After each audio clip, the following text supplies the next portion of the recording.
When did you realize you were living with a supervillain? I was taking out the trash when I noticed Mrs. Curtis from next door struggling with a heavy garbage bag. She kept looking over her shoulder, and when she saw me watching, she forced a smile and quickly shoved the bag into the bin. Over the next few weeks, I noticed that her teenage son, Cooper, who used to play basketball in their driveway, had completely disappeared. I didn't join the dots until the smell started about a month later. It was faint at first and came from their backyard. I figured her dog had dragged something dead into the garden, but the smell got worse and attracted flies. Other neighbors started complaining, but Mrs. Curtis insisted it was just fertilizer for her roses. Then packages started arriving daily at her house. Heavy boxes that delivery drivers struggled to carry. She would meet them at the door and immediately take the packages inside, never letting anyone see what was in them.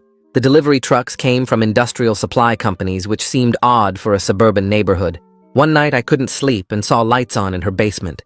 Through the small window I could see her moving around down there. She appeared to be digging, which made no sense. I watched for a while until she suddenly looked up at the window, and I ducked away. The next day, she knocked on my door with a plate of cookies. She was overly friendly and kept mentioning how she valued good neighbors who minded their own business. The cookies tasted strange, so I threw them out after she left. That night, I felt dizzy and nauseous, even though I'd only eaten one bite. I started documenting everything in a notebook.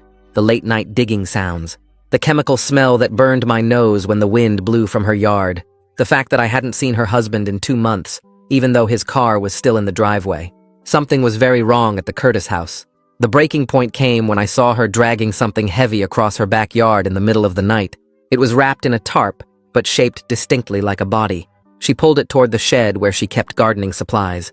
I couldn't call the police with no real evidence, so I waited until morning. When she left for work, I jumped the fence into her backyard.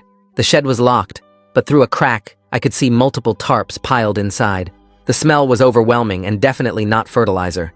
My hands were shaking as I took photos with my phone. I needed proof before making accusations. That evening, she knocked on my door again. This time, she wasn't smiling. She said she'd noticed footprints in her yard and her security camera had malfunctioned. She stared at me intently and mentioned how dangerous the neighborhood had become, how people could disappear without anyone noticing. I assured her I hadn't seen anything unusual and locked my door with the deadbolt, but I could feel her standing outside for several minutes before finally leaving.